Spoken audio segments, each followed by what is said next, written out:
소유는 잠시, 삶은 영원히 남는다. 비우면 가득 차고 쥐면 텅 비게 됩니다.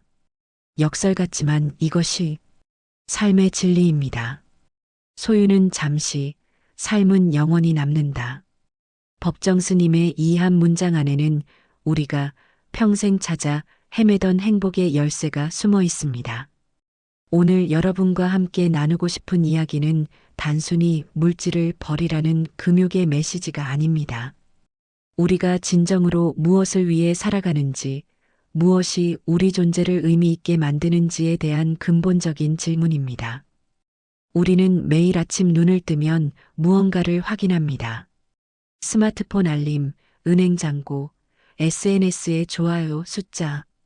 이 숫자들이 마치 우리 존재의 증명처럼 느껴지는 시대를 살고 있습니다. 더 많이 가질수록 더 행복해질 것이라는 믿음은 우리 시대의 가장 강력한 신화가 되었습니다.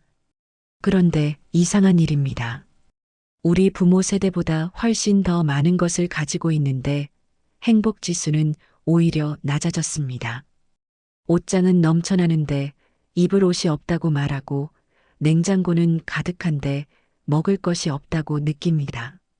친구 목록은 수백 명인데 외로움을 호소합니다. 법정 스님은 이미 수십 년 전에 이 현상을 꿰뚫어 보셨습니다. 소유는 우리를 채워주지 않습니다. 오히려 소유는 우리 안에 더 큰 공허를 만들어냅니다. 하나를 가지면 둘을 원하고 열을 가지면 백을 원하는 것이 소유의 본질입니다. 욕망은 충족되는 순간 더 큰 욕망으로 변합니다. 젊은 시절 저는 좋은 차를 갖는 것이 성공의 상징이라고 믿었습니다. 몇 년을 저축하고 드디어 그 차를 샀을 때의 기쁨은 정확히 3일을 지속했습니다. 나흘째 되는 날 더 좋은 모델이 출시되었다는 광고를 보았습니다. 그 순간 제가 느낀 것은 성취감이 아니라 상대적 박탈감이었습니다. 이것이 소유가 우리에게 주는 진짜 선물입니다. 일시적인 만족감과 영구적인 불안감. 가진 것에 대한 짧은 기쁨과 이를지 모른다는 긴 두려움. 우리는 물건을 소유한다고 생각하지만 실제로는 그 물건들이 우리를 소유합니다. 관리하고 걱정하고 지키려 애쓰는 과정에서 우리 삶의 시간과 에너지가 소진됩니다. 현대 사회는 이러한 소유의 욕구를 더욱 정교하게 자극합니다. 한정판, 프리미엄, 얼리버드. 이런 단어들은 우리 안의 결핍감을 건드립니다. 지금 사지 않으면 영원히 가질 수 없을 것 같은 조급함을 만들어냅니다. 그래서 우리는 필요하지도 않은 것을 사들이고 쓰지도 않을 물건들로 공간을 채웁니다. 하지만 진실은 이것입니다. 우리가 진정으로 가질 수 있는 것은 아무것도 없습니다.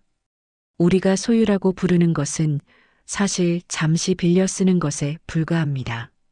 우리가 이 세상에 왔을 때 빈손으로 왔고 떠날 때도 빈손으로 갑니다. 그 사이의 시간 동안 우리는 무엇을 하고 있습니까? 소유는 잠시, 삶은 영원히 남는다. 이 문장에서 주목해야 할 것은 대조입니다. 소유는 명사이고 삶은 동사입니다. 우리는 가진 것이 아니라 한 것으로 기억됩니다. 어느 날 제 친구가 아버지의 유품을 정리하고 있었습니다. 평생을 모은 책들, 수집한 골동품들, 아끼던 시계와 만년필. 그 모든 것들이 박스에 담겨 창고로 들어가는 것을 지켜보며 친구는 깨달았다고 합니다. 아버지가 진짜 남긴 것은 이 물건들이 아니라 자신에게 들려주던 이야기들, 함께 걷던 산책길, 힘들 때 건네던 조용한 격려였다고. 우리는 살아가면서 무수히 많은 순간들을 경험합니다. 그중 어떤 순간들은 우리 안에 깊이 새겨져 평생을 함께 갑니다. 신기한 것은 그런 순간들이 대부분 소유와는 관계가 없다는 점입니다. 비싼 레스토랑에서 먹은 코스 요리보다 친구와 밤새 나눈 대화가 더 선명하게 기억됩니다. 명품 가방을 샀던 날보다 누군가와 손을 잡고 걷던 평범한 오후가 더 그립습니다. 삶은 축적이 아니라 순환입니다. 호흡처럼 물처럼 흐르는 것입니다. 우리가 숨을 들이마시면 반드시 내쉬어야 하듯이 받은 것은 나누어야 합니다. 쥐고 있으면 썩고 흘려보내면 새 것이 들어옵니다. 이것이 자연의 법칙이고 삶의 원리입니다. 법정 스님은 무소유를 말씀하시면서 동시에 무소유의 기쁨을 말씀하셨습니다. 비운다는 것은 결핍이 아니라 자유입니다. 짐을 내려놓은 사람만이 가볍게 걸을 수 있고 손을 비운 사람만이 새로운 것을 받을 수 있습니다. 저는 몇 년 전 이사를 하며 책을 절반 이상 정리했습니다. 오랫동안 소장하고 싶었던 책들이었기에 하나하나 손에서 놓는 것이 쉽지 않았습니다. 그런데 이상한 일이 벌어졌습니다. 책장이 비워지자 제 머릿속도 함께 비워지는 느낌이었습니다. 정보를 축적하는 것이 아니라 사유하는 시간이 생겼습니다. 가지고 있다는 안도감 대신 필요한 순간에 찾아 읽는다는 설렘이 생겼습니다. 우리가 무언가를 놓아줄 때 우리는 단순히 물건을 버리는 것이 아닙니다. 그것에 얽매여 있던 마음을 해방시키는 것입니다. 관리해야 한다는 부담, 잃을지 모른다는 불안, 더 좋은 것과 비교하는 습관, 이 모든 것들로부터 자유로워지는 것입니다. 삶은 소유가 아니라 관계 속에서 빛납니다. 사람과의 관계, 자연과의 관계, 자기 자신과의 관계. 이 관계들은 물질로 만들어지지 않습니다. 시간과 관심과 사랑으로 만들어집니다. 함께 웃고, 함께 울고, 함께 침묵하는 순간들. 그런 순간들이 모여 우리 삶의 질감을 만듭니다. 무엇이 정말로 영원할 수 있을까 하는 질문 앞에서 우리는 겸손해집니다. 건물도 무너지고, 기록도 사라지고, 명성도 잊혀집니다. 그렇다면 도대체 무엇이 남습니까? 답은 의외로 단순합니다. 우리가 누군가의 삶에 남긴 흔적들입니다. 선생님의 격려가 한 학생의 인생을 바꾸고 그 학생이 자라서 또 다른 누군가를 격려합니다. 어머니의 사랑이 아이에게 전해지고 그 아이가 부모가 되어 같은 사랑을 전합니다. 친구의 위로가 절망에서 건져낸 사람이 또 다른 누군가의 손을 잡습니다. 이렇게 우리는 서로에게 영향을 주고받으며 살아갑니다. 내가 한 말 한마디, 내가 보인 행동 하나하나가 누군가의 기억 속에 씨앗처럼 심어집니다. 그 씨앗은 때로 즉시 싹을 틔우기도 하고 때로는 몇 년 후에 꽃을 피우기도 합니다. 한 노교수가 은퇴하면서 제자들에게 물었다고 합니다. 내가 가르친 내용 중 무엇이 기억나느냐고. 제자들은 정작 강의 내용은 잘 기억나지 않는다고 했습니다. 대신 교수님이 힘들어하는 학생을 끝까지 포기하지 않았던 모습, 실수한 학생을 꾸짖지 않고 다시 기회를 주던 교수님, 어려운 가정 형편의 학생을 조용히 도와주던 모습이 선명하게 남아있다고 했습니다. 지식은 책에서도 배울 수 있지만 인격은 사람에게서만 배울 수 있습니다. 우리가 무엇을 아는지보다 우리가 어떤 사람인지가 더 깊은 영향을 줍니다. 현대 사회는 성과와 업적을 중시합니다. 얼마를 벌었는지, 무엇을 이루었는지, 어떤 직함을 가졌는지, 이런 것들이 사람을 평가하는 기준이 되었습니다. 하지만 장례식장에서 사람들이 추억하는 것은 그 사람의 직함이 아닙니다. 그 사람이 어떻게 살았는지, 어떤 마음을 가졌는지, 자신에게 어떤 의미였는지를 이야기합니다. 저는 오래전 돌아가신 할머니를 가끔 떠올립니다. 할머니는 재산도 없으셨고, 학식도 없으셨고, 세상에 이름을 남기신 것도 없습니다. 하지만 할머니가 손주인 저에게 남겨주신 것이 있습니다. 어떤 상황에서도 웃음을 잃지 않던 모습, 가진 것이 없어도 이웃과 나누던 마음, 작은 것에도 감사하던 태도. 이것들이 지금도 제 안에서 살아 숨쉬며 저를 움직입니다. 영원히 남는 것은 이런 것입니다. 눈에 보이지 않지만 마음에 새겨지는 것들, 형태는 없지만 힘을 가진 것들, 소유할 수 없지만 전달되는 것들, 우리가 오늘 누군가에게 건네는 친절, 오늘 참아주는 인내, 오늘 베푸는 이해, 이런 것들이 쌓여 우리 삶의 진짜 유산이 됩니다. 통장 잔고는 상속세를 내고 나누어지지만 우리가 보여준 사랑과 용기와 희망은 온전히 다음 세대에게 전해집니다. 법정 스님이 말씀하신 삶은 영원히 남는다는 것은 바로 이런 의미입니다. 우리 존재 자체가 영원한 것이 아니라 우리가 살아가는 방식, 우리가 주고받는 영향, 우리가 만들어내는 선한 연쇄가 영원히 이어진다는 것입니다. 그렇다면 우리는 어떻게 살아야 할까요? 거창한 결심이나 극적인 변화가 필요한 것은 아닙니다. 오히려 일상의 작은 순간들에 깨어 있는 것이 중요합니다. 아침에 눈을 뜨면 우리는 선택의 기로에 섭니다. 오늘 하루를 무엇으로 채울 것인가? SNS를 확인하며 다른 사람의 삶과 나를 비교할 것인가? 아니면 창밖을 보며 오늘의 날씨를 온전히 느낄 것인가? 뉴스 알림에 불안해할 것인가? 아니면 옆에서 자는 가족의 얼굴을 바라보며 감사함을 느낄 것인가? 출근길에도 선택이 있습니다. 지하철에서 스마트폰만 들여다볼 것인가? 아니면 주변 사람들의 표정을 읽고 혹시 도움이 필요한 사람은 없는지 살필 것인가? 회사에서도 마찬가지입니다. 실적과 성과만을 쫓을 것인가? 아니면 동료의 어려움에 귀 기울이고 함께 해결책을 찾을 것인가? 저녁 시간 집으로 돌아오는 길에도 우리는 선택합니다. 피곤하다는 핑계로 가족을 대충 대할 것인가? 아니면 오늘 하루 어땠는지 진심으로 물어보고 귀 기울일 것인가? 잠들기 전 오늘 사지 못한 것을 아쉬워할 것인가? 아니면 오늘 경험한 작은 기쁨들을 떠올리며 미소 지을 것인가? 이런 선택들이 모여 우리 삶을 만듭니다. 거대한 사건이나 극적인 전환점이 삶을 결정하는 것이 아닙니다. 매일매일의 작은 선택들, 반복되는 일상의 태도들이 결국 우리가 누구인지를 규정합니다. 법정 스님은 차 한 잔을 마시는 것도 수행이라고 하셨습니다. 급하게 들이켜는 것이 아니라 찻잔의 온기를 느끼고 차의 향을 음미하고 그 순간에 온전히 존재하는 것. 이것이 깨어있음입니다.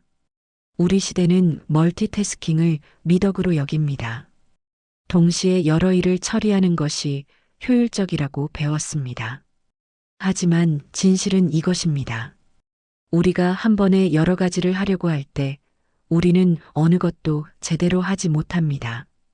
TV를 보면서 밥을 먹으면 음식의 맛도 TV 내용도 제대로 알지 못합니다. 스마트폰을 보면서 대화하면 상대방의 말도 핸드폰 내용도 온전히 담지 못합니다. 온전히 현재에 존재한다는 것, 지금 이 순간을 살아낸다는 것, 이것이 우리가 잃어버린 능력입니다. 우리는 과거의 후회와 미래의 불안 사이에서 흔들리며 정작 지금 이 순간을 놓치고 있습니다. 한 선생이 제자에게 물었습니다. 배가 고플 때 무엇을 하는가? 제자가 답했습니다. 밥을 먹습니다. 선생이 다시 물었습니다. 밥을 먹을 때 무엇을 생각하는가? 제자가 답했습니다. 다음에 할 일을 생각합니다. 선생이 말했습니다. 그렇다면 너는 밥을 먹은 것이 아니다. 우리는 얼마나 많은 순간을 그렇게 놓치고 있습니까? 밥을 먹으면서 내일 회의를 걱정하고 사랑하는 사람과 함께 있으면서 업무 메시지를 확인하고 아름다운 풍경 앞에서 사진 찍기에만 급급합니다. 경험하는 것이 아니라 기록하고 느끼는 것이 아니라 증명하려 합니다. 진정한 삶은 지금 이 순간에 있습니다. 어제도 아니고 내일도 아닌 오직 지금. 우리가 숨쉬는 이 순간, 심장이 뛰는 이 순간이 우리에게 주어진 유일한 시간입니다. 마지막으로 묻고 싶습니다. 진짜 풍요로움이란 무엇입니까? 많이 가진 것이 풍요로움이라면 세상에서 가장 부유한 사람이 가장 행복해야 합니다. 하지만 현실은 그렇지 않습니다. 많이 가진 사람들도 불안해하고 외로워하고 허전해합니다. 반면 가진 것은 적지만 마음이 풍요로운 사람들이 있습니다. 그들은 작은 것에 감사하고 나눌 줄 알고 지금을 즐길 줄 압니다. 진짜 풍요로움은 많이 가진 것이 아니라 적게 필요로 하는 것입니다. 외부에서 무언가를 끊임없이 채워 넣어야 하는 삶이 아니라 이미 가진 것에 만족할 줄 아는 삶입니다. 어느 갑부가 선승을 찾아와 물었습니다. 저는 모든 것을 가졌는데 왜 행복하지 않습니까? 선승이 답했습니다. 당신은 모든 것을 가졌지만 아무것도 가지지 못했습니다. 진짜 가진다는 것은 그것이 없어도 괜찮다는 것을 아는 것입니다. 우리는 역설 속에서 삽니다. 주려 할수록 빠져나가고 놓아줄수록 더 가까이 옵니다. 집착할수록 불안하고 내려놓을수록 평안합니다. 더 얻으려 할수록 부족함을 느끼고 나누려 할수록 풍요로움을 경험합니다. 법정 스님의 소유는 잠시, 삶은 영원히 남는다는 말씀은 단순히 물질적 소유를 경계하라는 뜻만이 아닙니다. 우리 존재의 본질에 대한 깊은 통찰입니다. 우리는 육신이라는 한시적 그릇 안에 담긴 영원한 존재입니다. 이 그릇은 언젠가 깨지겠지만 그 안에 담겼던 내용물, 우리가 살아낸 방식, 우리가 전한 사랑은 계속 흘러갑니다. 강물을 생각해 보십시오. 강물은 한순간도 같은 모습이 아닙니다. 끊임없이 흐르고 변합니다. 그러나 강은 영원합니다. 물방울 하나하나는 계속 흘러가지만 강의 흐름은 계속됩니다. 우리 삶도 그렇습니다. 개인의 생은 유한하지만 우리가 만들어내는 선한 흐름은 계속 이어집니다. 오늘 여러분이 누군가에게 보여준 친절은 내일 그 사람이 또 다른 누군가에게 보일 친절의 씨앗이 됩니다. 오늘 여러분이 참고 넘긴 화는 내일 평화의 공간을 만듭니다. 오늘 여러분이 나눈 미소는 내일 누군가의 어두운 하루를 밝힙니다. 우리는 가진 것으로 기억되지 않습니다. 한 것으로 기억됩니다. 무엇을 소유했는지가 아니라 어떻게 살았는지가 중요합니다. 오늘 집에 돌아가시면 잠시 시간을 내어 보십시오. 가지고 있는 것들을 돌아보는 것이 아니라 살아온 순간들을 떠올려 보십시오. 언제 가장 행복했습니까? 무엇이 가장 의미 있었습니까? 누구와 함께한 시간이 가장 소중했습니까? 그리고 질문해 보십시오. 지금 나는 어떻게 살고 있는가? 내 시간과 에너지를 무엇에 쓰고 있는가? 정말로 중요한 것에 집중하고 있는가? 법정 스님은 우리에게 길을 보여주셨습니다. 비우고 놓아주고 현재에 깨어 있으라고. 소유하려 하지 말고 존재하라고. 쌓으려 하지 말고 흘러가라고. 이 길은 쉽지 않습니다. 우리가 살아가는 세상은 정반대를 요구하기 때문입니다. 더 가지고 더 쌓고 더 증명하라고 말합니다. 하지만 이 길이 우리를 진짜 평화로 이끕니다. 비우면 가득 차고 쥐면 텅 비게 됩니다. 이 역설을 이해하는 순간 우리는 자유로워집니다. 소유로부터의 자유, 비교로부터의 자유, 불안으로부터의 자유. 오늘부터 시작할 수 있습니다. 거창한 변화가 아니라 작은 실천입니다. 오늘 하나를 내려놓고 오늘 한순간을 온전히 살고 오늘 한 사람에게 진심을 전하는 것. 이런 작은 선택들이 모여 우리 삶을 변화시킵니다. 소유는 잠시, 삶은 영원히 남는다. 이 문장을 가슴에 새기고 살아가십시오. 무엇을 가질 것인가가 아니라 어떻게 살 것인가를 고민하십시오. 축적할 것이 아니라 순환시키십시오. 쥐고 있을 것이 아니라 흘려보내십시오. 그렇게 살아갈 때 우리는 비로소 진짜 풍요로움을 경험하게 될 것입니다. 가진 것은 적어도 마음은 가득 차고 잃을 것이 없으니 두려움도 없고 나눌수록 더 풍요로워지는 삶입니다. 이것이 법정 스님이 우리에게 전하고자 하신 메시지입니다. 그리고 이것이 우리가 찾아 헤매던 행복의 열쇠입니다. 감사합니다.